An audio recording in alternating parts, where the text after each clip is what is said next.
അസ്സലാമു അലൈക്കും വറഹ്മത്തുള്ളാഹി വബറകാതുഹു. സുഹൃത്തുക്കളെ, പ്രിയ കുടുംബാദികൾ, എന്തൊക്കെയുണ്ട്? എല്ലാവർക്കും റാഹത്തല്ലേ?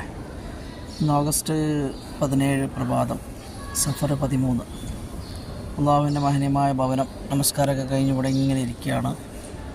ഞാൻ ഇവിടുന്ന് പുറത്തേക്ക് പോകേണ്ട പരിപാടിയാണ്. അതിൻ്റെ ഉപരിയായിട്ട് നിങ്ങൾക്കൊക്കെ അള്ളാഹുവിനോട് വേണ്ടി ദുആ ചെയ്തിട്ടുണ്ട്. നിങ്ങൾ ഓരോ പ്രയാസങ്ങളും എഴുതി അറിയിക്കുന്നതൊക്കെ കാണാറുണ്ട്.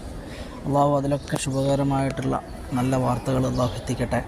അതുപോലെ ദുഃഖങ്ങളും പ്രയാസങ്ങളൊക്കെയാണ്, അതൊക്കെ അള്ളാഹു തരണം ചെയ്തു തരട്ടെ. അതുപോലെ തന്നെ നമ്മുടെ മാതാപിതാക്കളിലും മക്കളിലും കുടുംബാദികളിലൊക്കെ അള്ളാഹു അനുഗ്രഹങ്ങൾ വർഷിച്ചു കൊടുക്കട്ടെ. ഈ പ്രഭാതത്തിൻ്റെ മഹത്വം കൊണ്ട് എല്ലാ പ്രയാസങ്ങളും എല്ലാ വീടുകളിൽ നീക്കി റാഹത്തുള്ള ജീവിതം എല്ലാവർക്കും അള്ളാഹു നൽകട്ടെ. അതുപോലെ നമ്മുടെ വയനാട്ടിലുള്ള പ്രയാസപ്പെടുന്ന എല്ലാവർക്കും ദുആ ചെയ്യുക.